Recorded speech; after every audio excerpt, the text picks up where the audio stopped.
Hi, everyone. Good morning. Thank you all for joining us today. My name is Tracy. I work at the Ghana Netherlands Business Culture Council. I am a project manager, and I'll be facilitating this webinar. We would start shortly. In the meantime, would like to know you. So kindly drop in the chat who you are, where you're joining us from, so we can get to know who is in the meeting today. All right, so a brief introduction about GNBCC. We are the Dutch Chamber of Commerce in Ghana.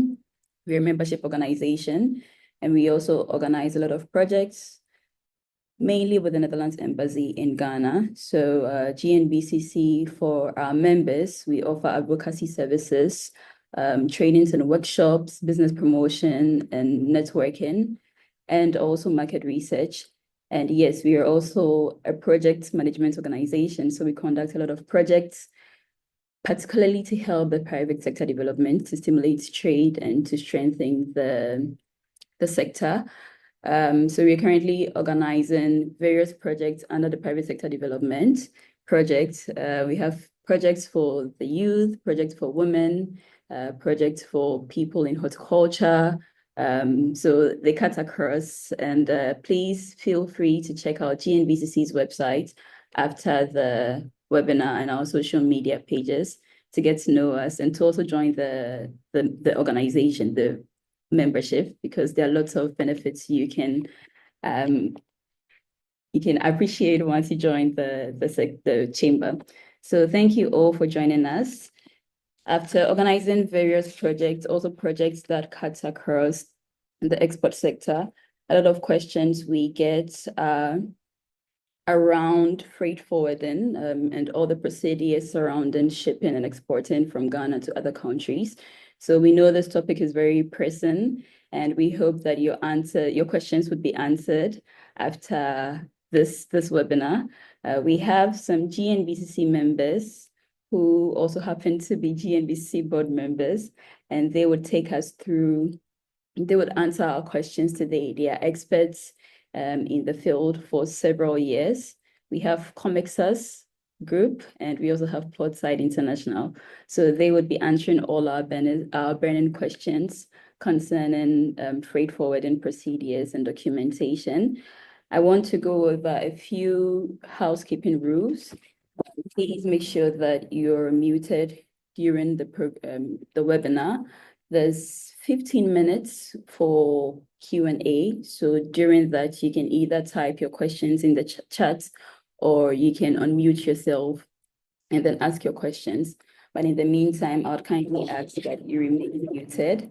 And also note that the webinar is being recorded. So just so you know, so we can make it available for people and also for you after this session. And yes, please feel free to use the chat box for all your questions and then all your comments. And we would also ask for your divided attention in the next 1 hour, 30 minutes, and then we'll be out of here. So thank you all very much. Like I said, we have some experts who would be answering all our questions. I see Bernice is already here, and I think I also saw Robert. So Bernice, if you can kindly unmute yourself and introduce yourself to us, and then Portside. After that, Robert will do the same. Thank you, Tracy. Good morning, everyone, ladies and gentlemen. So I'm Bernice, and we are representing Portside, both Ghana and Togo and Benin. So you can see Bettina also sent in the chat. She represents us in Togo and Benin. So for Portside, we are 2 here, and then we'll be honored to share knowledge with the whole team and also answer their questions as and when they need that. So my name is Bernice. I'm the Senior Commercial Coordinator for Portside Ghana. And since my colleague is on, I will let her also do a short introduction of herself.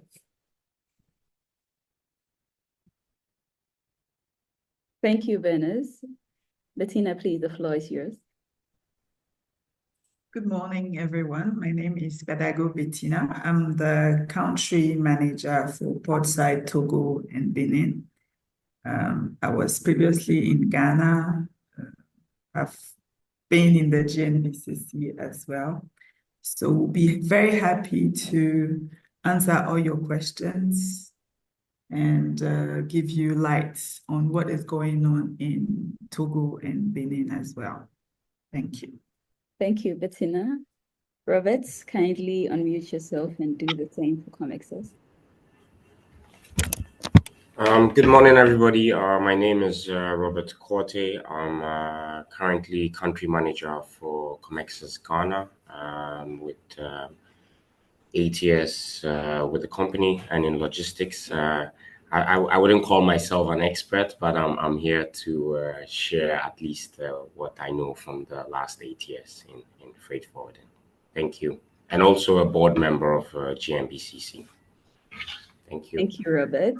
Venice is also a board member of GNBCC. We are happy to have you with us today. Yes, so I'll just jump straight into it. We're going to look at a number of domains today. We'll start with a general understanding of freight forwarding, would move into processes and documentation, would move into the international side. So I'm happy that Portside also has Bettina from Togo to give us other angles outside of Ghana. We'll also look at the costs, we'll look at digitalization and trends, and then due diligence and partnerships. Then we'll wrap up with the future outlook. Yes, so like I mentioned earlier, we have 15 minutes for Q&A after our interactions. So please hold on until then. And if you have any burning questions in the meantime, please drop that in the chat box. Okay, so let's jump right into it. I'll start with Portside. So Bernice/Bettina, can you kindly walk us through the general understanding or give us a general understanding of freight forwarding? So a brief overview, as well as the players in the industry, who is who and who does what.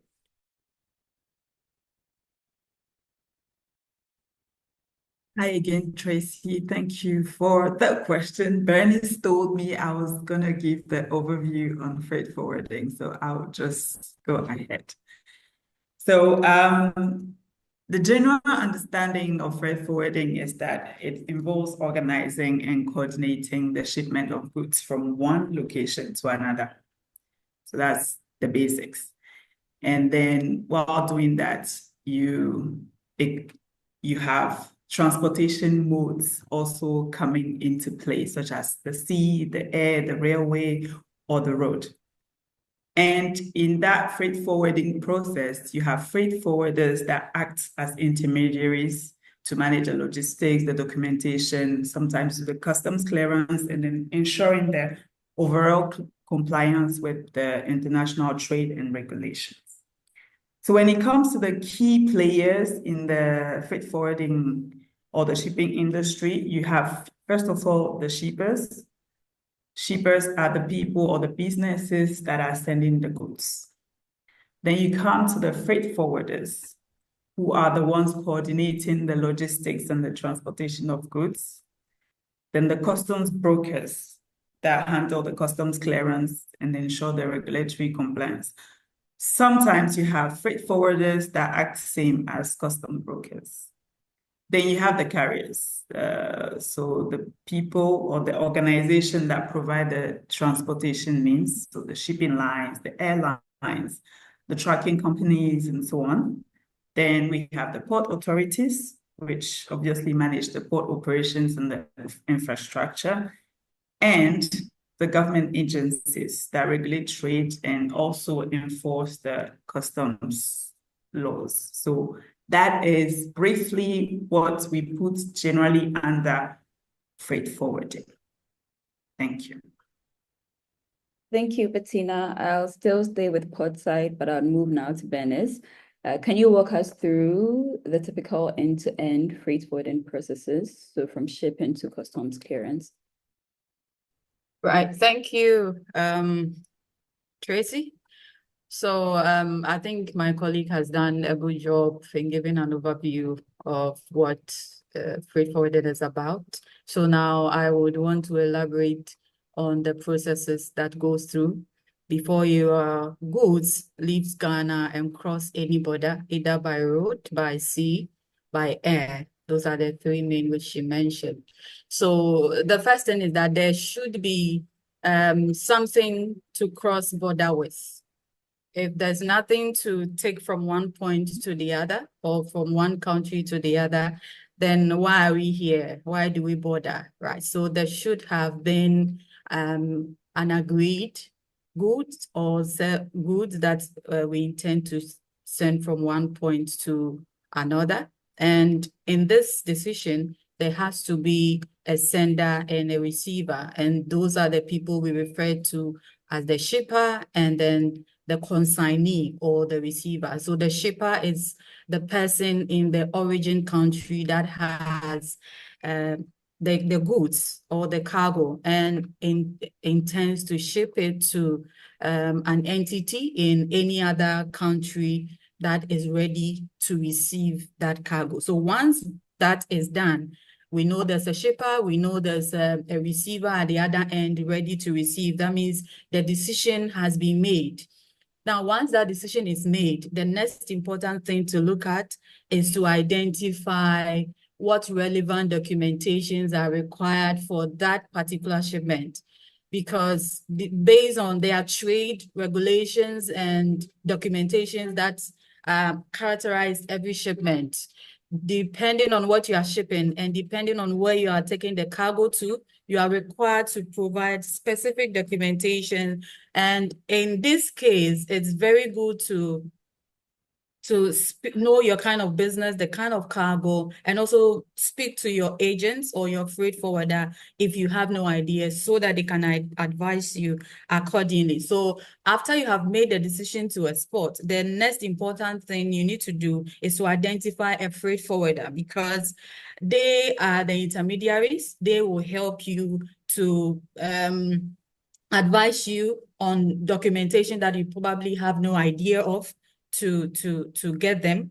And it's always good, and it helps you that you are able to identify and appoint a qualified freight forwarder, so that if it happens that there are areas that you are lacking in terms of your documentation, these guys or we, the forwarders, can assist you to put your documentation right. We can also advise you on the processes where you may not understand well, where you may need further education. That is where the freight forwarders come in to assist you, because whatever the case is, you are helping them and they are helping you, and you are paying for the service they are rendering to you. So it is very important that in making decision in appointing a freight forwarder, you need to make the right decision, because it can go a long way to affect you.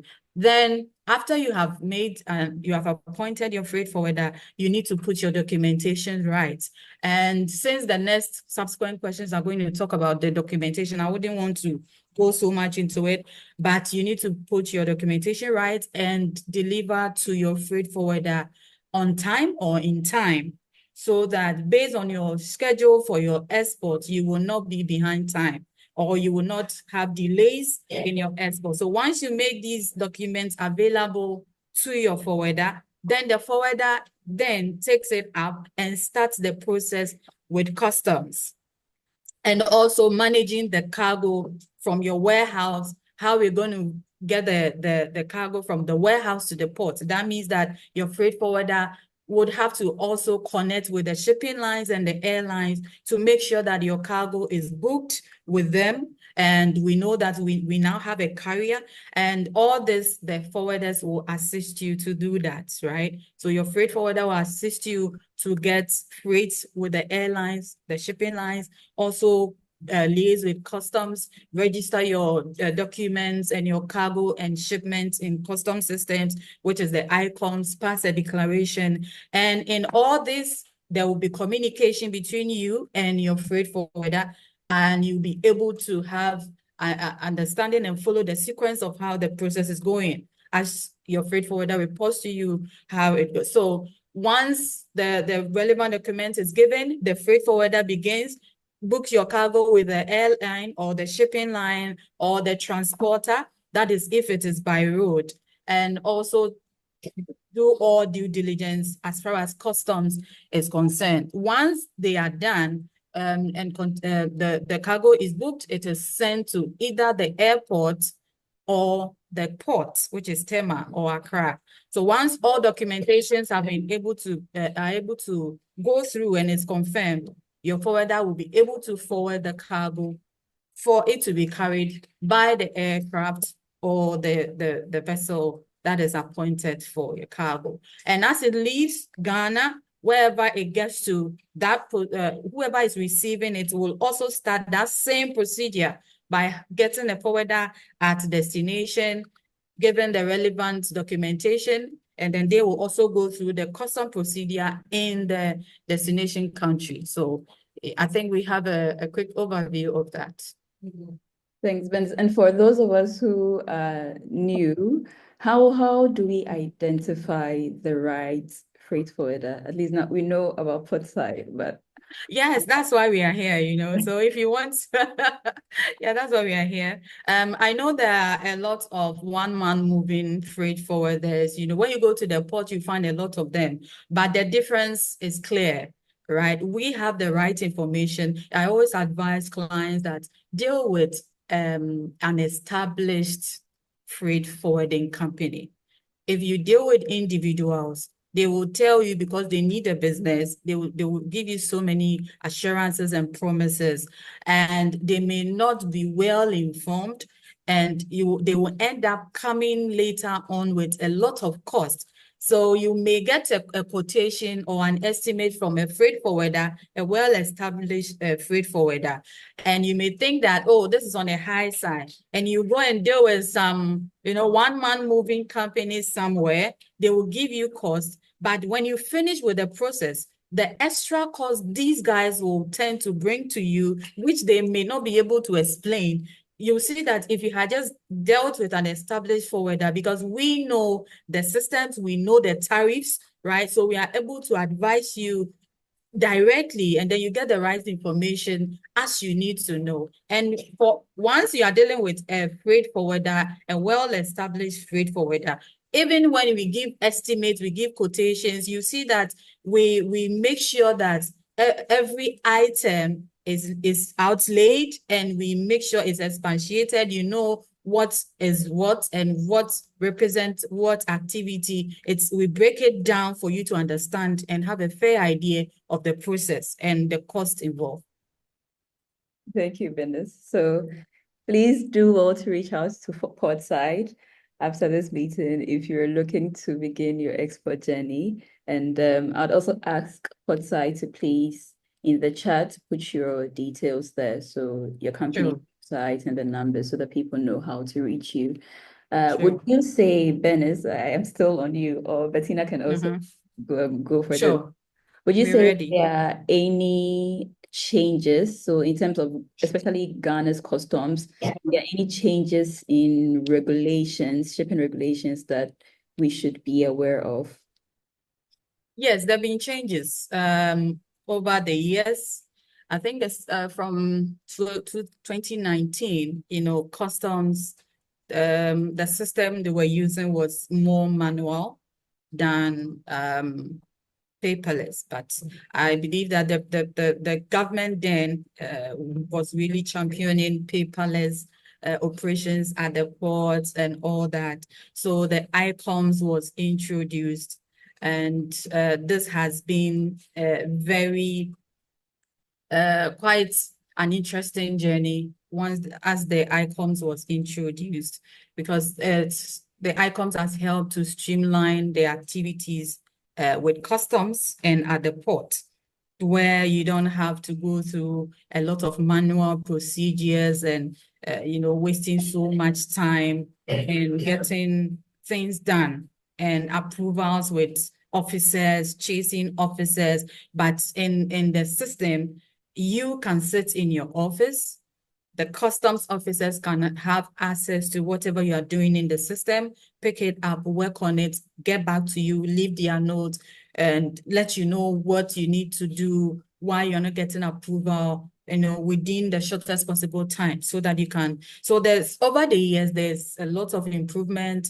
They are improving on the time, and then also documentation, trying to limit the number of days and then paperwork that you have to go to customs directly.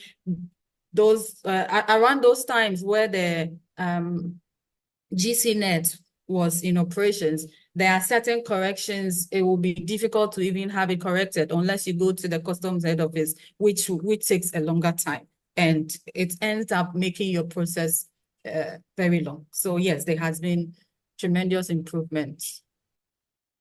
That's good to know. Let's move to logistics.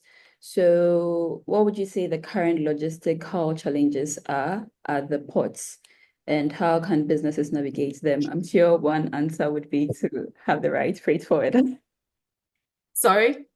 I'm sure one of the answers would be that you need to have the right freight forwarder. Of course, you need to. So I think I'll let Bettina take this up.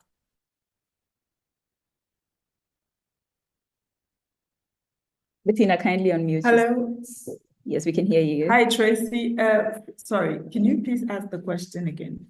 So the question was, what are the current challenges, logistical challenges faced at the ports? So the Ghana ports, we're looking at Tema and Takoradi, and how can businesses navigate them? Bernice is throwing that to me while I'm in Togo, where the port in Ghana and Takoradi. I will be honest, I'm not very confident with the challenges at the port of Tema and Takoradi. But in Lome, sometimes the most problematic thing is people not having the right documentation, So once you start by not having the right documentation, you face a whole lot of problems in clearing because there will be delays. People are not sure of the right processes because, like you said, they don't have the right partners, the right agencies they are working with. And and then sometimes there's congestion as well that can delay the processes. But for Ghana and Takoradi outlet, Bernice answered that question, or maybe you go back to Comexas. I think Comexas will have on this day, once they start their submission, they may also have additions to this. So it's some of the challenges could also be with the carriers, right? The airlines and then the shipping lines. So these guys are the main players in this industry, and you need to play to their tune, as you know, they are like the demigods, right? So whatever it is, you take what they give you. And sometimes it's a bit challenging, but yes, if you like, you can also bring your ships and load. So we are managing shipping lines. Sometimes it's a bit hectic, but it's getting better because I think now the shipping lines and the airlines, they are also trying to streamline their activities because competition is rising and is becoming more competitive every day. So each shipping line is trying to make their processes much easier. Of course, some we are struggling with them, from booking to delivery to MPS. There are lapses. There are lapses because sometimes to even get in the container inside the port becomes a problem. You have to make a lot of calls, which delays the process. So, but we see that improvement it's improving from time to time, but we're hoping that things will get better. But more problems would arise when the customer or the owners of the cargo do not have the requisite documentation, and we have to be going back and forth, which delays the process. And it could also be that that particular cargo the customer intends to export has certain restrictions, either within Ghana or outside Ghana. With that, you have a lot of issues with customs, and you have to rectify and defend a lot of things before they will let it go out. And if it's import, you need to make sure that the values of your cargo is what customs expect, because they have values. But what we usually see is that we get people or customers importing things and devalue the value of the cargo. So if it's supposed to be, let's say, $1,000, because of duty, they have ways around it, and they value it around $500. And customs has been in business since Adam, and they will know that this is not. When it happens like that, you have to defend, you have to prove, and sometimes you may end up in certain trouble. So yes, it all has to do, get your documentation right, get the information, the right information, get the right agent, and it reduces the challenges we face. Thank you, Bernice. Let's move to Comexas. And yes, I want us to move into documentation. I think it's a natural transition. So yes, Robert, what would you say are the key documentation or the key documents required for successful freight forwarding? Okay. So yeah, I would like to also take off from where Bernice and Bettina touched on. First of all, documentation is a whole topic we can spend a whole day discussing. One thing Bernice also mentioned, and I think Bettina, is I think all the questions that will be asked today, we always have to bear in mind that it's all really in the context of your business and what you're shipping, where you're shipping to, those two key things. What are you shipping and where you're shipping? So when it comes to documentation, depending on the context of your business, are you an importer or an exporter? There are so many different things to look at. But I'll just touch on, let's say, very general or at surface level. So the basic documentation for either import or export is what some of us call pre-alert documents. These are three basic documents. We need to have a commercial invoice. So basically a document which is an invoice showing the value of the goods to be imported or exported. Then we have what is the packing list.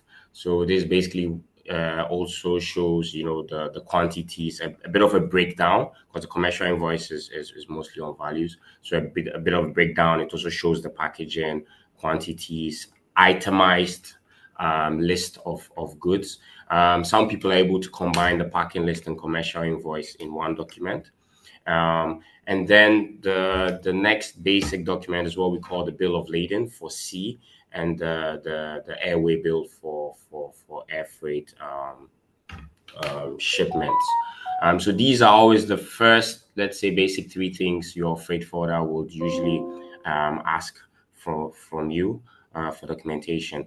Then, depending on what you're importing or exporting, the next thing will be what we call permits. For imports, some basic registrations are usually required. For instance, Ghana Standards Board or the Ghana Standards Authority registrations. In some cases, if you're dealing with products, specific products, you need to even register these products with these authorities. We have authorities like the EPA. Also, you might require permits or basic registrations there. If you're dealing with food and drugs, then yes, the Food and Drugs Authority also have permits and registrations there. Another document which is applicable, I would say mostly for like equipment, if that's your space, is what we call the for importation is what we call the COC, so Certificate of Conformity. This is basically a document saying that if you're saying you're bringing a TV, a third party has verified the specs of it to say it's a TV. If I can, I'm just breaking it down.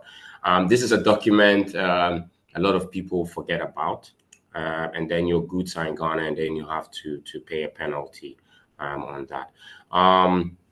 So yeah, basically these are the documents. Like I said, it's really in the context of what are you shipping or what are you importing, or and where to, or where it's coming from. So I mean, I'm sure after, because we have about 71 people or at least 60 participants, and yeah, different businesses will require different things. So another basic thing is you need to have a TIN. So you need to be registered with GRA. also. So I'll use this as a starting point, and then we can go for it. But what I would also mention in documentation is you need to be as specific as possible. Avoid being general. Don't just say, I'm going to be very basic here. Don't just say a chair. Is it a wooden chair? Is it a plastic chair? Is it a metallic chair? Don't underestimate these because in customs or in our world of freight forwarding or shipping, items are classified with what we call HS codes. So these are international codes. It's supposed to be harmonized. That's what the H stands for. But till today, globally, you have different countries saying my code for a chair is this, and another country is another code. But yeah, we're getting there. So if you can find the HS code, especially if you're importing, you can always ask this from the supplier because they would have this. And once you give us this HS code, instead of just giving us a description, it helps us to be as accurate as possible in terms of giving you back information or the necessary documentation. Bernie's mentioned the ICUM system of customs. Just to let everybody know that this whole system works on HS codes. So we input the HS code, and this, depending on the HS code, will trigger, or the system will automatically trigger what documentations are required, what registrations are required. It's also what triggers the duties you're supposed to pay there.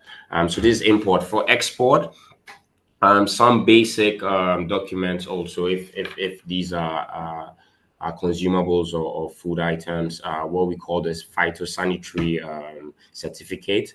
So just to check the sanitary at the container, everything is packed well. This is a formality that we apply for. If you're trading and you're exporting, you're trading, so you're selling to someone outside Ghana. This is people from free zones are exempted, but we have something called the direct exports. So this is a basic selling to another country. There's something we generate in the system called the LOC, letter of commitment. This is basically you committing to the government of Ghana that you're selling this item for $10, and this $10 is going to come back into Ghana, because you find people doing a bit of transfer pricing where they organize the trade, but the money is paid in a different country. So that revenue does not come to the country.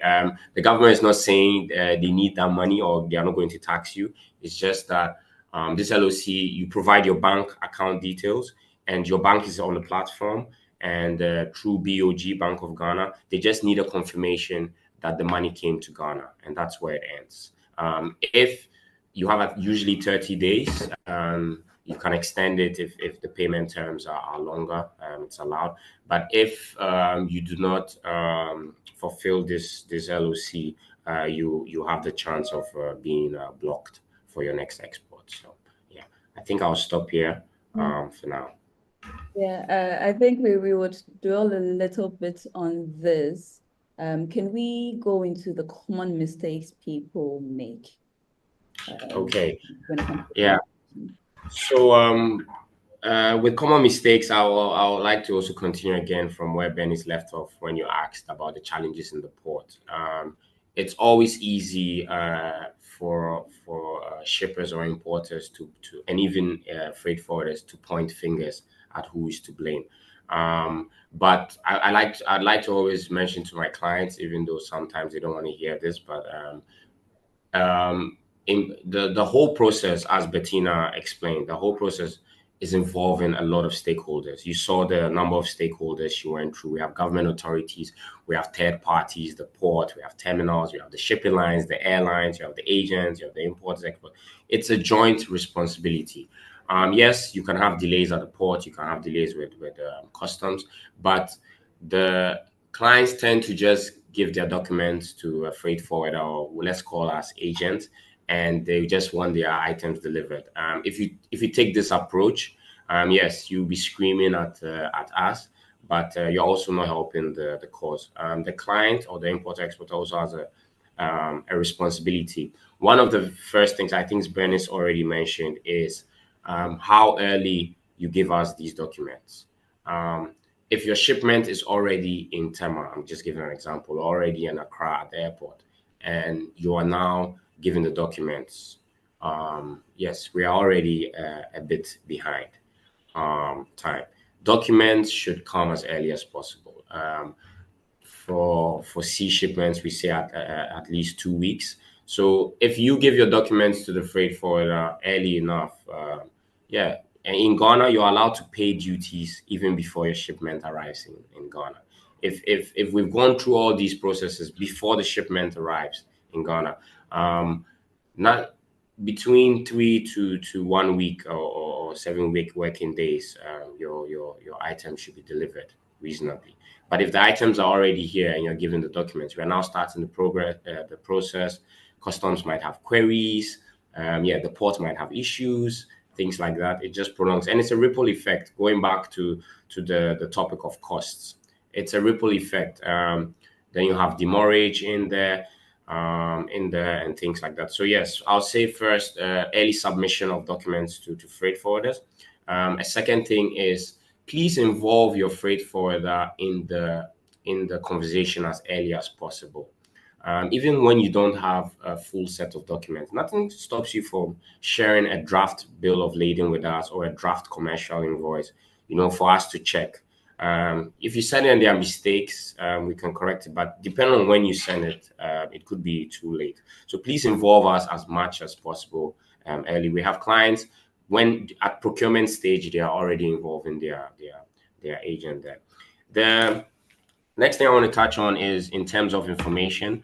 I like to say garbage in, garbage out. So if there are mistakes on the document, if you give us a wrong HS code, yes, the output or the info we are coming back to you with would also be a mistake. So please try to be accurate. But Dennis also touched on under declaring. I want to even go a step further, coming back to the HS codes. These are very important. And apart from people playing with values or under declaring, you also have people playing with HS codes. So I'll give an example. In the agri sector, you have a few exemptions there. And so people will try as much as possible to make an item they are importing fit the HS code or the description of an item that enjoys certain waivers.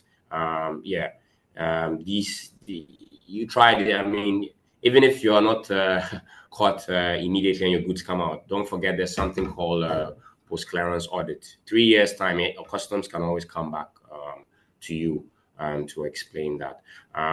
So yeah, that's one of the things. Back to accurate information. Yes, your packing lists be as descriptive as much as possible on these things. When it comes to quotations, another mistake is we get wrong weights and dimensions. People will send you that, oh, I'm shipping 10,000 bottles of X item. I like to remind everybody we are freight forwarders. We are experienced, but we are talking about 1 million items. We are not experts in everything.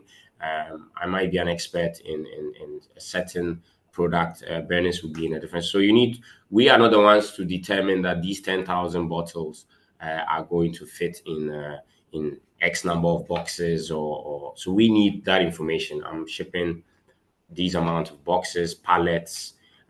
These are the weights, the dimensions, because in freight forwarding, specifically to freight, when you want cost, if it's a 20-foot or a 40 container, fine. But any mistake in these weights and dimensions can have a big effect on the costs. So you need to be as accurate as possible. And when we ask you for weights and dimensions, yes, like I said, we want the total package that we are receiving, how it looks like. So if it's going to be on a pallet, we need to know the width, and at least the height of this pallet, not that 10,000 bottles, and then we get the weight kilogram per bottle. This can be on the packing list, but I'm talking in terms of quotation, because trust me, especially in air freight, a mistake like this, you could easily have a very overestimated quote or a very underestimated quote, because you forgot that the thing, you have one rod poking out of the pallet, which extends the height of the whole thing. Yeah. So yeah, these are some of the. Very clear. Thank you, Robert. For those who just joined us, this is GNBCC, the Ghana Netherlands Business and Culture Council. And yes, you know why you're here. We're talking about the freight forwarding procedures and the documentation you need to have. So far, we've discussed we've gone through like the general understanding of freight forwarding. We've gone into the processes. We just touched on the documentation. So what do you need to have in the common mistakes that are done with regards to documentation? Let's move now to the international perspective, and I'll still stay with you, Robert. What are the international shipping and trade compliance requirements that we should be aware of? Okay. So yeah, once again, also always in context of what you're shipping and where to. But maybe one thing I'll touch on here is you need to know on the international level, some basic thing is what we call the Incoterms. So Incoterms are sort of trade agreements between the buyer and the seller. So if you're importing or shipping out during that procurement stage, or during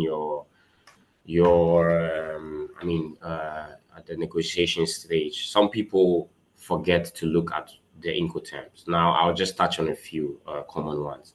Incoterms basically mean in the whole chain, as maybe Bettina mentioned before, between importer and an exporter, or vice versa, who is responsible or liable, or who is this cost attributed to in the whole chain. So let's take an export, for example. If you're selling, we have a term called XWEX. So XWEX means that the buyer is responsible from picking it up from your factory or shop in Ghana. He's in charge of, he has to take care of the costs. If there are any damages, any liabilities, from picking it up from your let's say your factory, transporting it to the port, handling all the customs, the cost, the port. It's on the vessel. If something happens on the vessel, all the way to the delivery point. If you're selling at FOB, which means you are in charge up to the port. So everything, if you're transporting it and gets damaged, is on your account. And then we have DAP, we have CFR, within the whole chain up to the port. In Ghana, what is very common is people purchase on CFR. So meaning the supplier is responsible to get the goods to the port, and then you, the importer, are doing what we call the clearing and delivery to your place. You need to take into account of this, because sometimes people do not pay attention when they are purchasing internationally. Now, they may be expecting that, oh, it's to be delivered to them, or I thought you've included the duty is not included. To avoid these nasty conversations, make sure the Incoterms of your agreement are very clear, between, especially when on the international market. The next thing is, of course, permits and documents. This is very subjective to where you are shipping. I cannot mention for all the countries in the world, but you need to do your research and go the extra. You can ask your freight forwarder. We are always there. Advice is for free, but it's the onus is also on you to ask your buyer or your supplier in the case of your buyer in the case of export, what documents are required on his or her end to import these things. Trust me, we've had cases, items reached a country and because of specifications or no permits, they cannot enter, and then it becomes a nasty conversation between both. So please do your research. What are the necessary documents on the other end that are needed? Also, for Ghana imports is the same. Ask your forwarder, your freight forwarder, what you need. So in exports, we have something called the Euro 1 also. It's called the Certificate of Origin. This is to prove the origin of the country, because maybe because it's coming from Ghana, your buyer or importer on the other side is enjoying certain exemptions, or it's even allowed into that country. As we know, there are also these trade wars going on with countries and trade agreements. So the certificate of origin is very important. On the international space, also you have to think about standards. Some standards in terms of your packaging, which might be accepted locally, may not be accepted internationally or in Europe or in the States. If something accepted in China or India, don't approach. I'm talking for exports or even imports, that one cup fits all. There are things I'm saying here that may be relevant or not relevant to certain things you're shipping or where you're going shipping to. Yeah. So I think that will be it for now. Yeah. Thank you so much, Robert. Let's move back to Portside. We're looking at costs. So what would you say are the main factors that are driving up costs, both globally and locally, and how can business plan around them? Thank you, Tracy. So when it comes to costs for shipping, you're first of all looking at the fuel price volatility. So sometimes the fact that the fuel prices fluctuate impact the transportation costs. Recently, it's been stable in our country for road transport, but then internationally, fuel prices have been impacting transportation costs. Then global trade tensions. So tariffs and trade disputes can increase expenses. So now, because of what is happening in Niger, for instance, if you are trucking to Niger, then the rate is more expensive than it used to be a couple of months ago or before those tensions. So global trade tension is also has an impact on transportation costs. Then you have port congestions. So delays can also add up to the cost you have in shipping. Equipment shortages as well. So limited availability of containers or vessels raise prices. To give an example, you notice that, at least from our part, that 70% of the containers that come into West Africa, or at least into Togo or Benin or Ghana, go back empty. So freight, you realize that freight from other parts of the world, for some routes, are relatively cheaper than freight out of say West Africa or coming into West Africa, because there are a lot of empty containers here that need to be repositioned. So the lines would have to calculate their prices and set it right so that they are not losing. So that's about it.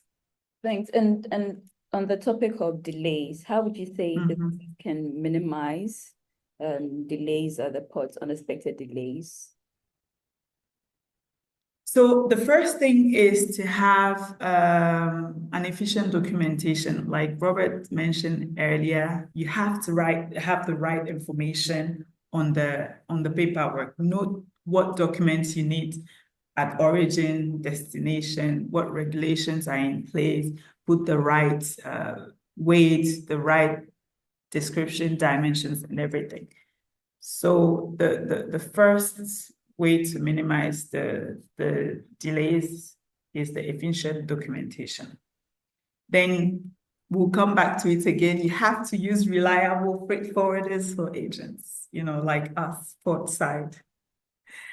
Because determining the right partner would ensure that you have a smooth experience with the local authorities, somebody who knows how to, in the different processes, who can touch key people to solve problems when the need arises.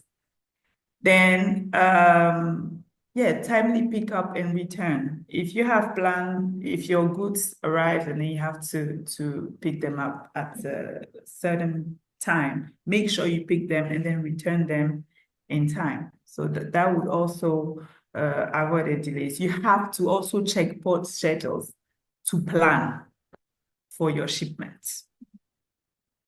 So I think those are the few ways we can manage the delays.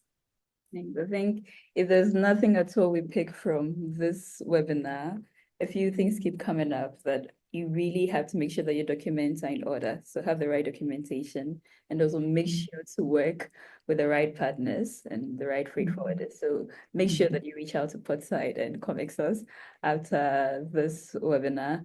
And I really like what it said, that one size does not fit all. Yes, one cup does not fit all. So this is really very much general, but if you speak to the right freight forwarders, they can give you the necessary information that is relevant for your business or your exports or your imports. So make sure to reach out to them. Let's move into digitalization and trends, and I'll still stick with Portside. So Ben, as you mentioned, a system like the ICOMS, which is improving efficiency at the ports. What would you say? How would you say digitalization is transforming freight forwarding globally? And what is the status of its adoption in Ghana? So aside of a system like ICOMS, are there other things we should know about? Thank you, Tracy. Yes, so digitalization has really transformed logistics, not only in Europe or in the Americas, but also in Ghana. Now, for the first thing I'll say is that it has helped to streamline the exports or the imports or the shipping process. Unlike before, as I mentioned, cited the example of the GCNet and then the ICOMS. So they realized a lot of inconsistencies, delays, and more cumbersome procedures as far as the GCNet was concerned. So they upgraded to the ICOMS, which helped to streamline the whole shipping process, to cut short the involvement of human presence. You have to reach somebody, you have to talk to somebody, where you can as well just sit in the comfort of your office and still get work done. Of course, the field people are still on the field in the port, but it reduces the time they will have to spend in the ports or on the ground. Because before they get to the grounds, they have done about 70% of the work in the office, or somebody is in the office doing about 70% of the work in the office, and they just have to go and put a face on it, get a few things, and then it goes through. So for Ghana export and shipping, I think that digitalization has really helped to streamline the process and made it less cumbersome, easy to understand, and easy to familiarize yourself with. So if you should ask me, and I think it has also helped to reduce costs, right? Anytime you save time in a process, you are able to cut out costs, because we all know that time, the more you waste time, the more you spend money. But if you're able to save time, you are able to save money. So in Ghana, because we've been able to streamline things, it's also helping to save costs. And then cost that we could have incurred in doing so many things. You can sit in your office and get things done and not to, spend money in one way or the other. For instance, booking with a shipping line or booking with the airline, you wouldn't have to walk to a shipping line and tell them, hey, I have a container going to this country. Can you book for me? Can I do booking? So you sit in your office, you go on the shipping lines platform, you book it in your office, you are assigned a vessel and a container, details of the container, when you can pick the container, you can also communicate with the shipping line, your truck, and you communicate to MPS, the type of truck, the number of truck, the driver's details, all in your office, right? You're doing all the sitting in the office, but you are communicating to the shipping line, you are communicating to the ports or customs, and they are also communicating back to you in your office, where you don't have to be there, join a queue as it used to be some years ago. You can get all these things done until everything is done for you to take the cargo to the shipyard. So it's streamlined the activity. It has also helped to reduce costs. And once this is done, it helps to improve efficiency as well. Once you're able to streamline the activities, an activity or a process for something, definitely efficiency comes in and it makes our lives easier. So yes, I think for the past 5 to 7 years, digitalization has really polished our shipping system or industry in Ghana, and we are still working. The shipping lines are working. The ports, MPS, everything is being streamlined, and we're seeing more efficiency every day. And the delays we used to have that came from the shipping line and the port is being minimized day by day.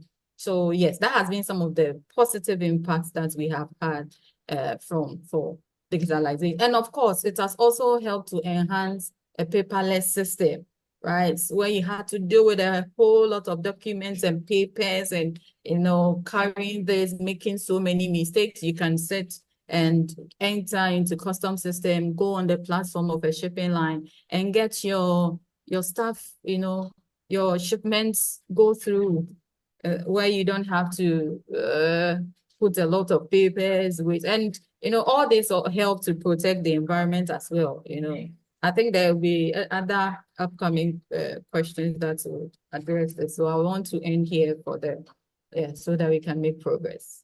Yeah, I think we can just move on to that. So let's talk about sustainability. Yes. So since I have your questions, let me just go.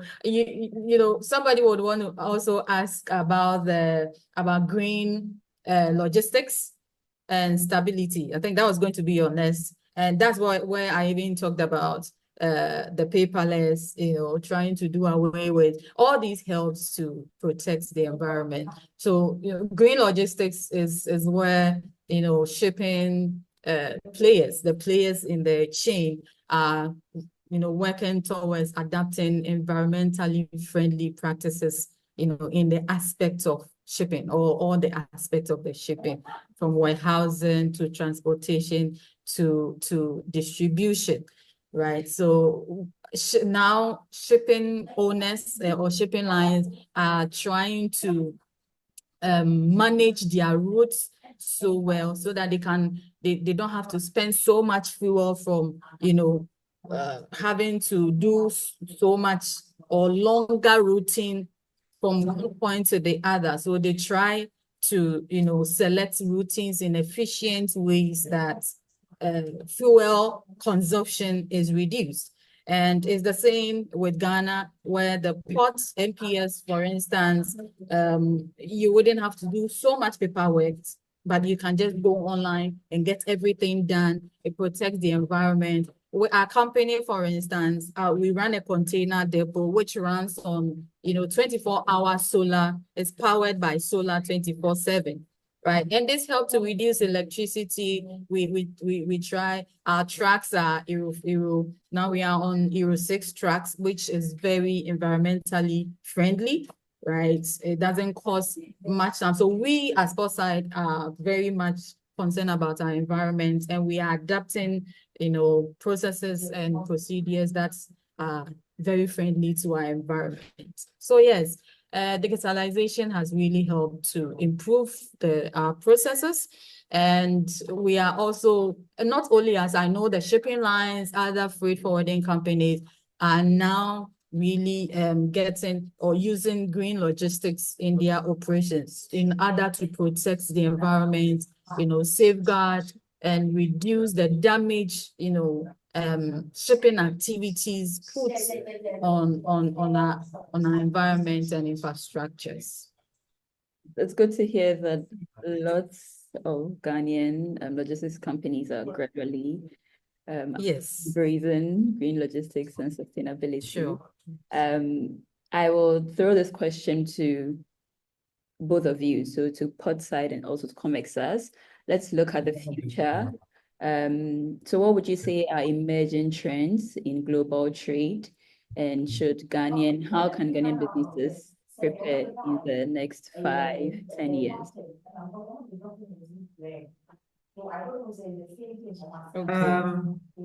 Bettina, you want I to think come I in? can, yeah, I can Okay. start, and then, everybody can Sure. add. Okay.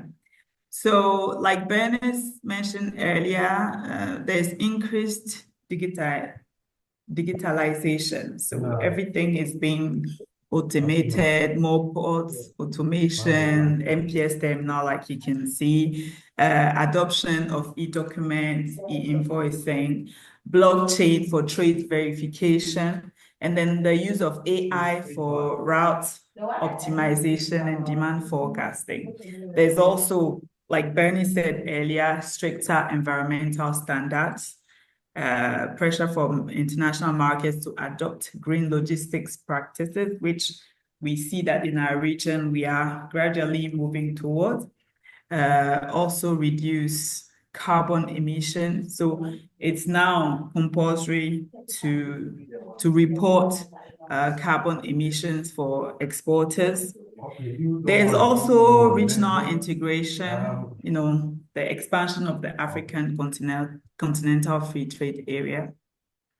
There's more intra-African trade. We are gradually seeing a lot of cargo moving across, say, Togo to Ghana, and the other way around, Benin, from Burkina Faso to Ghana. So there's a lot more regional integration.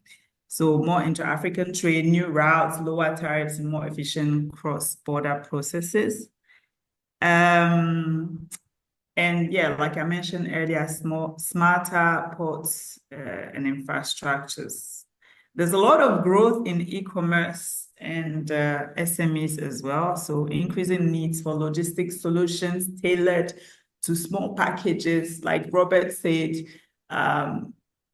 It's not one fits all, but then there's needs for customizing or tailoring logistics solutions to different industries, different products to ensure fast delivery, flexible customs handling. And then there's a data-driven decision making. Companies will use more logistics analytics for cost controls, efficiency, and forecasting. So in general, those are the emerging trends that businesses should prepare towards or look at when they are planning their logistics activities. Thank you, Thank you. Bettina. Bernice and Roberts, is there anything to add? I think Bettina has really said it all because he tied from technology to AI and automations and all that. So yes, I agree with whatever she has said. And from time to time, we hope that we look forward to expect more advanced technologies coming out, because now AI is taking over, everything in every space. And once we get ourselves, conversant with those operations, it helps to, reduce cost. At the end of the day, the whole thing will still come back to cost, right? And then the impact of activities on the environmental factors. So once we are able to, improve upon technology, we are able to streamline activities, and we are able to protect the environment, also reducing costs, which at the end of the day is a win-win for both parties, both the shipper and then the freight forwarder as well. Thanks, Benes. Robert? Yeah, I mean, I agree with Benny's. Bettina has really exhausted the list. And I think the key word here is digitalization as a main thing. Maybe I'll just add that in terms of local, I mean, usually Ghana or Africa as a continent, we are usually playing catch up. But yes, we are sometimes a bit behind, but definitely making progress. So, if you look at Europe, we're now certain in terms of transportation, certain diesel trucks or engines are no longer are banned, but now still used in Africa. It's just a matter of time when Ghana would also be looking at the type of trucks we use in terms of carbon emissions and stuff. I also just maybe touch a bit on, in terms of the local context, integration. So you notice that Ghana are moving really, like there are big steps towards digitalization in terms of integrating all the agencies. I mean, ICOMS as a customs platform is not perfect, but was definitely a step in the right direction, where you have all your agencies on one platform. I mean, you put in your documentation and it's triggering your EPA, your Ghana Standards Board, your FDA. And it's not 100%, but that is really cutting down on lead times there, but also improving compliance for Ghana in terms of revenue mobilization, in terms of tax, because now you have your Ghana card, you have your TIN number as a company. There's a time when there's one guy sitting in some authority and they can see your whole life as a company just by putting in your TIN number, what you've imported, who you sold it to. So this is also something that keeps improving as a country. Yeah. Thank you very much, Robert. Thank Yeah. you. So sorry, just to end. So the direction I want to go with that is, maybe now you're making some gains in a gray area, operating in a non-compliant way. You're not VAT registered, so you are making it right. But it's not a sustainable model. It's just a matter of time where everybody will have to be compliant. I'll give you an example. People have noticed, for instance, now, if you are not registered with VAT and you are importing, as soon as your TIN number is put in the system, you will be paying an upfront VAT on your duty declaration. So the government is collecting their VAT already at the port, in addition to your duty and the extra VAT. So some people are like, oh, I'm being billed VAT twice. No, it means you've not registered and you're not charging VAT, which makes you cheaper in selling your goods and an unfair advantage over your competitors. So, I mean, these things are just going to get tighter in terms of compliance. Yeah. So try to be as compliant as possible. Thanks, Robert. Thanks, Benes. Thanks, Bettina. Very useful insights. And yeah, I am hoping that most of our questions have been answered. But if it has not, we are moving to the next segment, which is a Q&A. I see a lot of questions in the chat box, so that's good. I'll start reading them. And if you would want to ask your question yourself, you can kindly raise your hand, and then I'll give you the go-ahead to speak. But let me start with some of the questions we have in the chat. So Diodatus from East West Seed is asking, the Agric Minister has waived custom duties for agric inputs, including imported seeds, and he wants to know how the process works. Is it straightforward, or does it need to go through the Ministry of Food and Agriculture? Maybe I'll answer that. Since we recently handled a seed shipment for a client.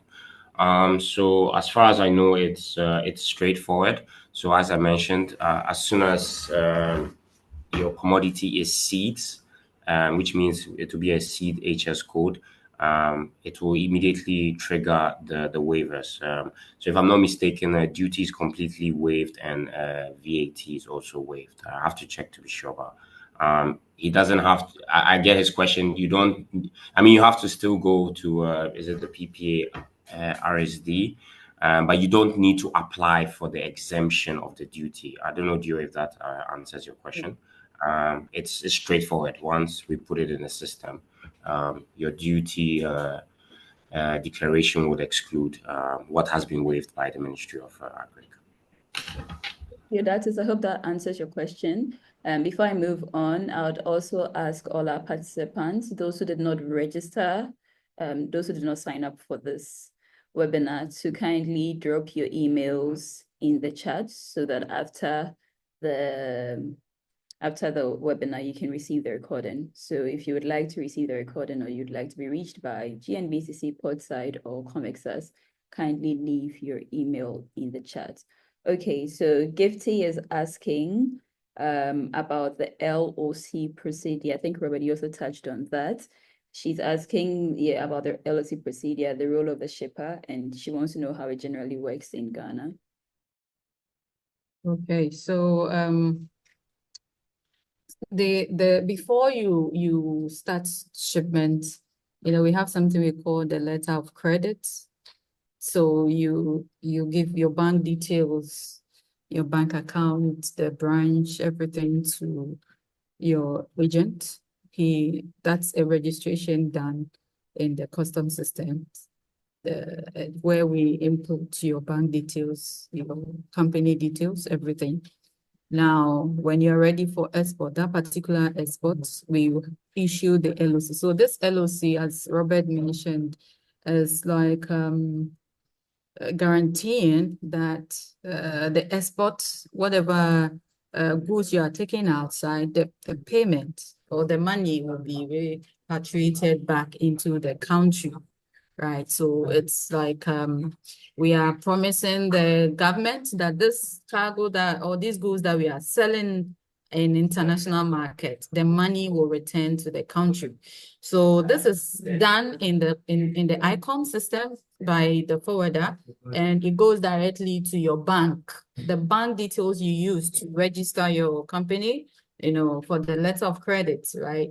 So it goes to the bank, and then the bank will see it. They know it because they've been doing it, and they will approve it, and it will send a confirmation directly. So it's an online thing.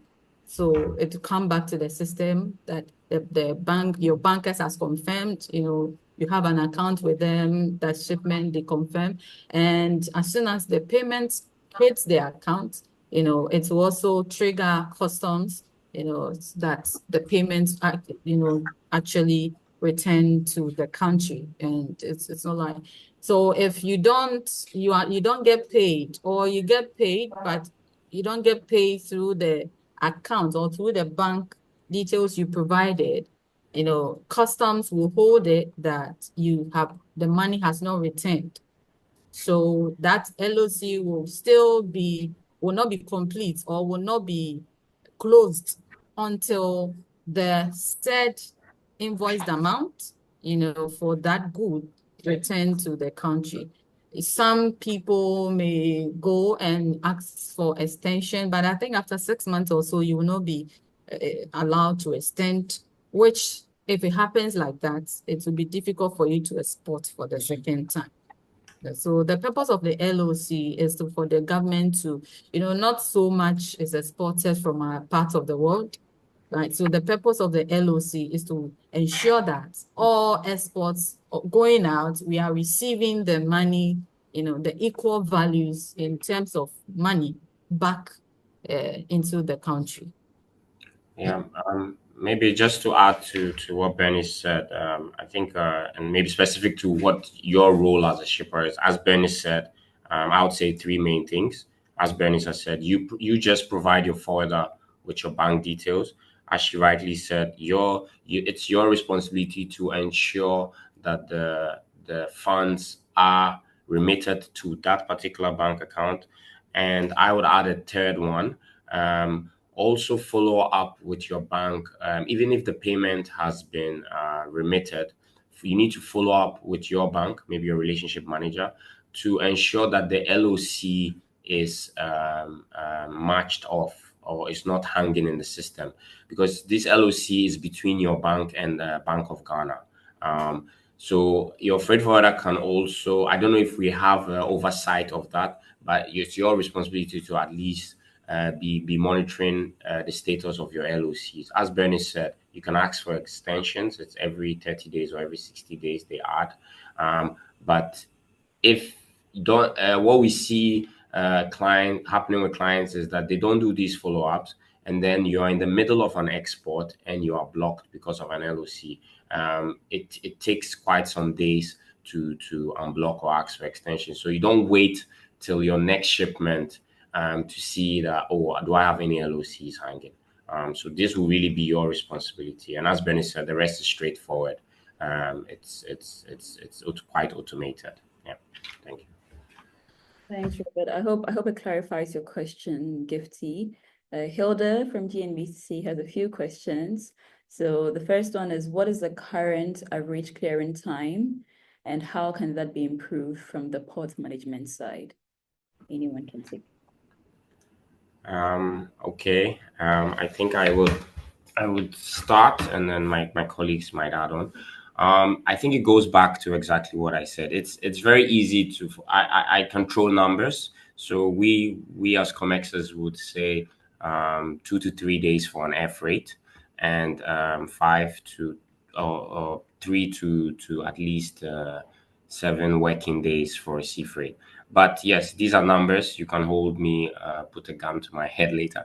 But it's really a joint responsibility. If I'm getting my documents to start the process after the shipment has arrived, these lead times cannot be guaranteed anymore. It's still possible, but it's not guaranteed. So it's really how early we get the documents. That's one. Are all your permits, registrations already done? That's 2. And are your documents accurate? Know that customs always have the right to query, and they can come and ask.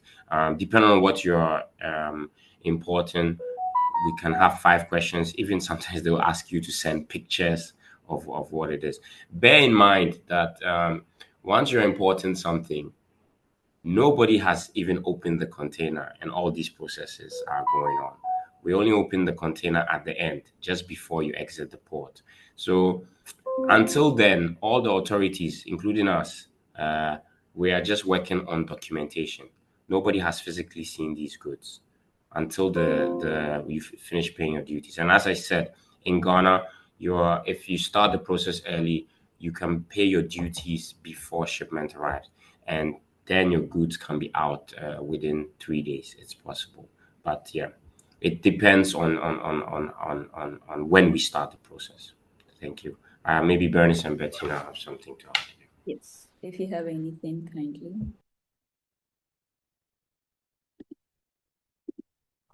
Can you hear me? Yes.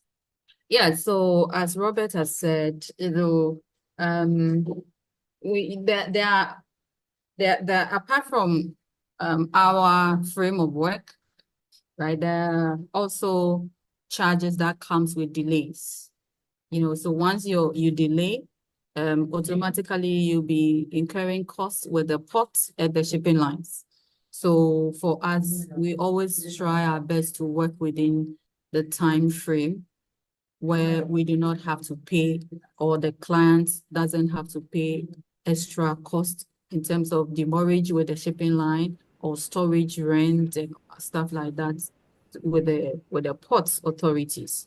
So for air freight, once you have your documents early enough before the cargo arrives, within 3 days, you should be able to get it out.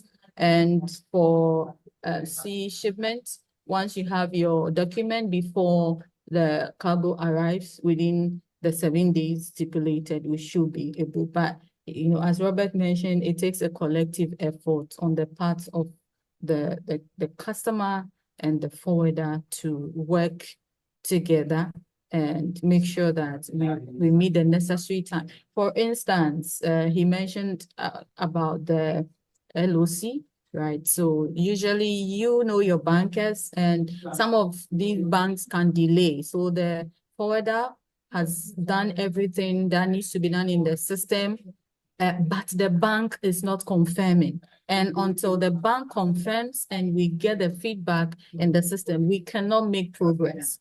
But sometimes you have to call and call and call, you know, and the forwarder may not have, you know, that connection with the bankers, because, you know, it's your bank. You have a relationship manager that you can easily talk to for them to assist. So it's a collective effort on the part of, you know, the forwarder and then the customer to work together. You know, we have the right documentation. We do what each is doing, what they're supposed to do at the right time, in time and on time. And it helps the process to progress, you know, as it's supposed to be. And then we're able to cut out all delays, because in shipping, every delay is cost. Thanks, Bennett. Robert, yes. Tracy, I don't, we didn't touch on this, but I think it's important for especially importers and linking back to costs, and exactly what Dennis had said. A lot of importers, when procuring from their suppliers, it's a tip, but it's a key question they should also ask, where, apart from asking how much it will cost, apart from asking what I said, the Incoterms, are they delivering to doorstep or to port? One thing, a lot of clients, you would be amazed, never ask the supplier is, as Bernie said, when you ship a container, there's something called the free days from the shipping line. So these free days can be 0, 7, 14, 21, if you're lucky, 30 days. What does this free days mean? It means that the supplier or the shipper has shipped these goods with a term or an agreement with the shipping line that when your goods arrive in Tema within these days, so if it's 7 days, it means within 7 days, the container should have been unstuffed by you and returned to the shipping line or to the port. In Ghana, 7 days is super tight. You need to ask your supplier, how much free days do you have? 14 days is very feasible, and it's not ridiculous to ask your supplier. Mind you, if your supplier is negotiating with a shipping line, they want the cheapest freight rate if they are the ones to handle the freight included in their selling price to you. They are going for the cheapest freight rate. The cheapest freight rate might come with very minimum days.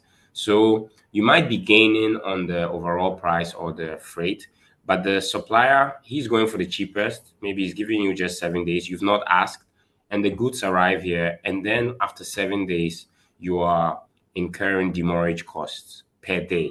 So always ask your supplier, find out what are the free days included. I would say 14 as a minimum. If you can, go for 21. And this is not a ridiculous question to ask or negotiate with your supplier. A lot of importers do not look at this. And then when your agent is bringing you demurrage charge, yes, there are delays at the port with customs and all that.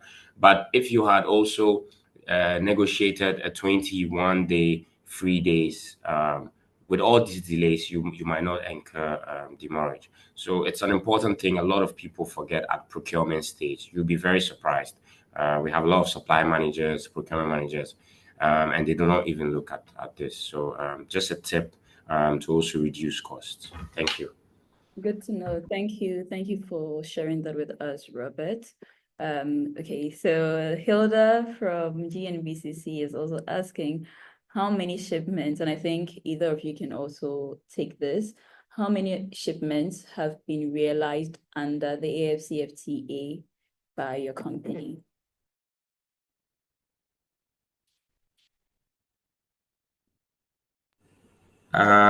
This is a very hard one, Hilda. I can't give exact numbers. I'll have to check the stats.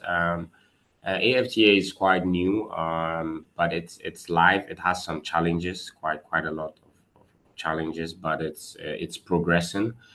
We do have a client. I cannot mention the name, but they are enjoying the benefits of the AFTA because the goods are coming from South Africa to Ghana.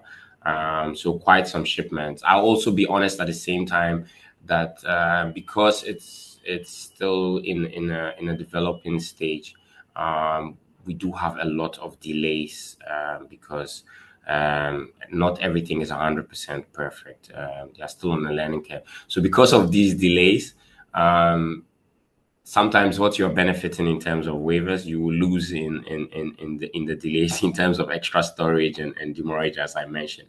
So a lot of people are holding back. You need to do a cost benefit analysis because it's not 100% yet. But as Comexas, yes, we are handling. If not mistaken, not for import, but we handled the first export, which was a drilling rig from Ghana to Egypt. Yes, and even that, it was the first one.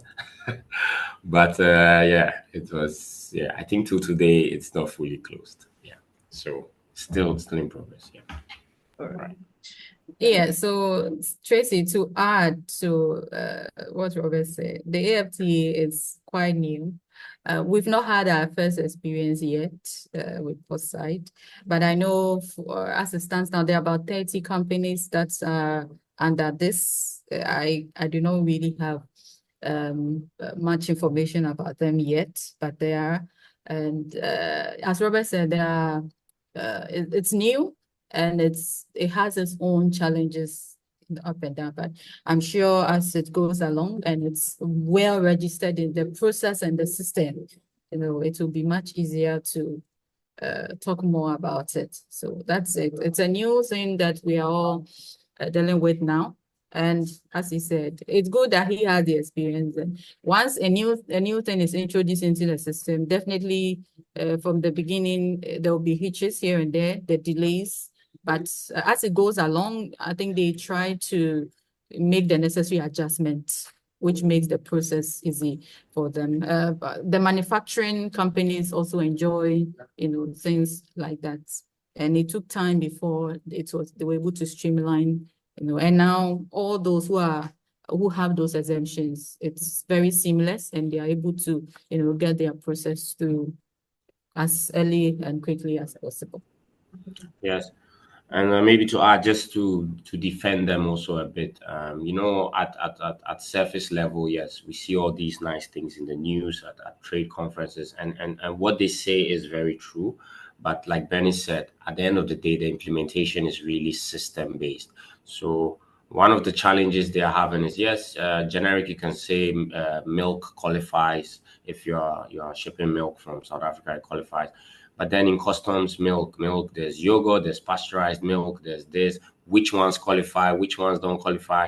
Like I said, it comes back to HS code. So on a service level, yeah, you note some, and that is, it takes time, So maybe the exporter in South Africa is like, oh, but when I go and look on the list, I see this milk. But then when it gets to Ghana will be like, yeah, milk, but it's you have no idea. Is it tall milk? Tall milk is a yogurt. Is it a milk? Is it this? And so they are fine tuning, and that takes quite a while. That's quite. So we need to also bear with them. Yeah. Eventually get there. Also, just to add something quickly to what Bernice and Robert said, in a couple of, say, months ago, you could export from Togo into Ghana palm oil under, whatever. And then because people would bring products in from Indonesia or other parts of the world, then do a bit of transformation in Togo and then re-ship it by road to Ghana, then that has been banned, the palm oil. And now to benefit from that, if you say, importing palm oil from Togo into Ghana, it has to be by sea and no longer by. So that's just to say there's a lot of fine-tuning going around, and because people are trying to find ways to benefit from the program and, enjoy the free ride, the government the regulatory bodies are also finding ways to make sure it's benefits the local products and not that people are misusing the program. So that's just my little contribution. Thank you. Yes, another question from Hilda. So some companies are indicating that there is a concessionary duty of 5% for manufacturers. It's not always applied, and the government plans to increase this rate. Have you experienced this problem with your own customers? Yeah, as I mentioned earlier, manufacturers have these waivers of taxes and VAT, and you should to enjoy it or to have it, you should be registered with the appropriate government agency. If it has to do with the government sectors like the Ministry of Health, the ministries, those Ministry of Education, before they have waivers as well. So once before the shipment arrives, they apply to the Ministry of Finance for these waivers. So before the cargo arrives in Ghana, they will send the application to the Ministry of Finance, and sometimes it goes to Parliament. They approve and give to them. So before they give, whichever forwarder will be appointed to do this, right, they will give you the exemption for that particular shipment, the approved exemption or waiver to you, and you add it to the document before you upload everything onto the customs platform. So it's also gets back to manufacturers as well. They have these exemptions and waivers. And we always advise them that once you have it, if you're a manufacturer setting up their business and registering with the appropriate core tests, it's part of the process of registration. So you should know. And once you are aware, before your cargo arrives, as Robert said, you don't start these things when the cargo gets to Ghana, right? Once your cargo is loaded, you know that it's coming. Work on all these exemptions, put all the documentation together, hand it over to your freight forwarder so that they can work with it. And once they upload all this onto the system, the officer that picks the imports or the exports in the system will have access to all these information, and the system itself would acknowledge, once you have the right documents, the information is there, and it will, it's an automated system. It will pick it, and you will enjoy all these waivers. So it's a matter of knowing what waiver you have, and then you deal with the appropriate quarters that you are signed up for these waivers. You have government and agency approvals, and your company is acknowledged to have the waiver, and you can always apply for all your shipments when it comes to your imports and your exports. Thanks, Bernice. We would be wrapping up very soon. There are still a few questions. I think about 3 questions would go through, and then would come to the end of this session. So kindly spare us a few minutes of your time. Evans is asking, is it possible a freight forwarder agrees on a freight quotation with a liner where the quotes doc bears the forwarder instead of the shipper? Come again. Yes, so the question is it possible a freight forwarder agrees on a freight or quotation with a liner where the quote document bears the forwarder instead of the shipper. Okay, so this is about quotation with the shipping line. I don't know, Robert, for shipping lines, getting a quotation, you don't really need to provide whose name, I know there's one shipping line, MSC, that will ask a lot of questions. Who is a freight payer? Who is this? But let's say Max Line, Hapag Lloyd, ONE. So I can easily go onto their platform online and get a free quotation to all destinations. And with that, I don't, unless I am going a step further after I get the quotation to do the booking, right? To book for that particular export, then I will have to clearly indicate who the shipper is, who the forwarder is, who the receiver or the consignee is. So if it has to do with quotation, you don't really need to own or the forwarder own. The customer themselves can go online if they can have access, if they know how to access there. It's an online portal with anybody at all. Once you know how to access it, you can and see the freight for yourself. But it becomes more official and formal when you are going a step further to book for that particular shipment. That is where you have to indicate who the shipper is, and that information stands both in the origin and then the destination country.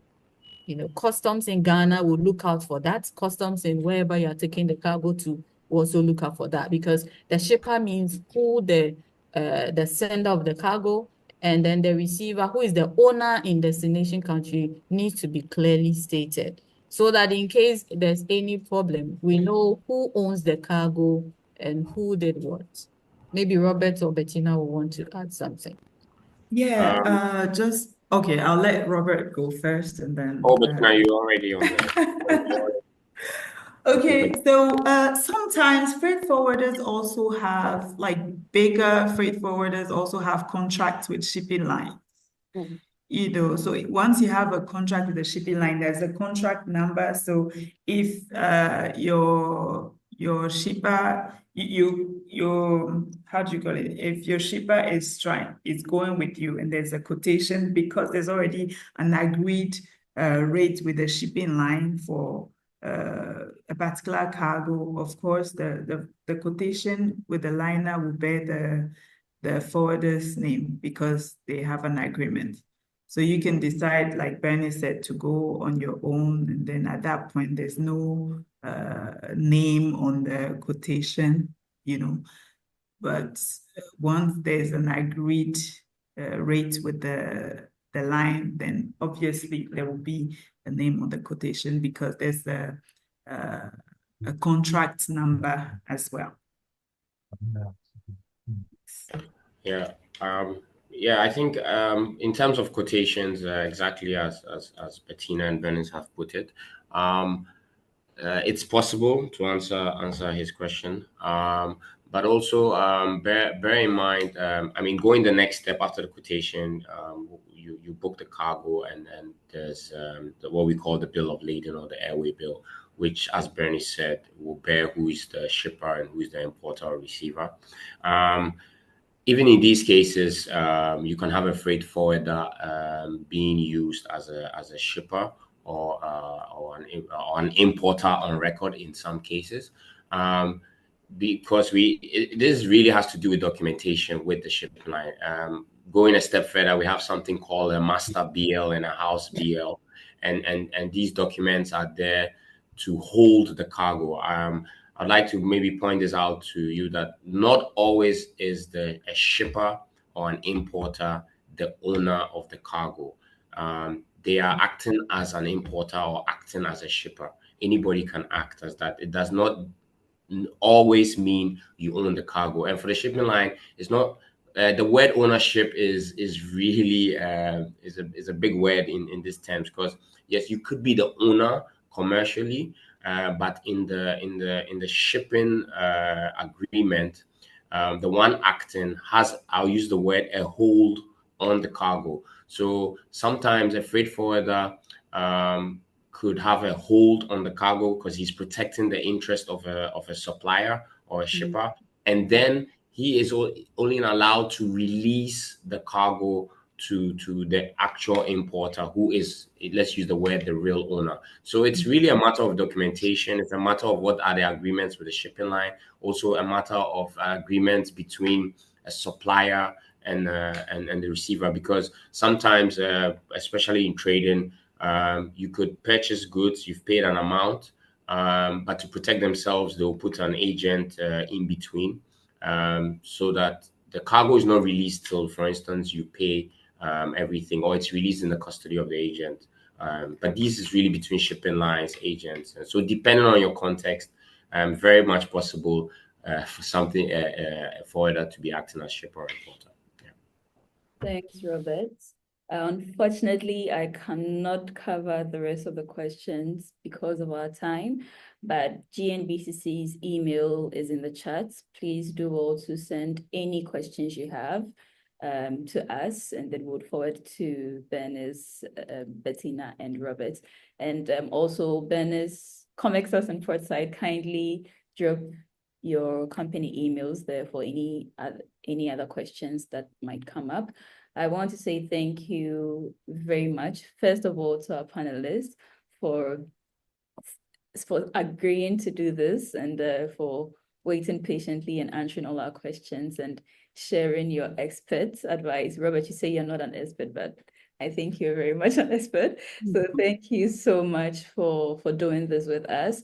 And for our participants, we appreciate that you spent over 1 hour, 30 minutes with us, and you've been very, very attentive and good sports. So we really appreciate that. The emails are coming from Bernice and Robert. So if you have any questions, you can forward to them, and then you can also equally reach out to GNBCC. For those who would like to receive the recording, please make sure to drop your emails in the chats. Yes, so we've come to the end of this webinar, and I would also want to repeat again that make sure that your documents are in order, and do well to work with the right freight forwarders and involve them in the process as early as possible, so that a lot of the challenges that are encountered can be addressed early on. So thank you all so much. Thank you for joining us. Thank you for listening. We hope this has been very informative. We've come to the end of the webinar, and please also check out GNBC's website and our social media handles, because there are more webinars to come, and also get involved within the chamber, whether you want to become a member or whether you want to join other programs we are organizing. So thank you all very much, and I wish you a good rest of your day. Bye-bye, everyone. All right, bye everyone. Thank you, Tracy. Thank you. Thank you. Bye, everyone.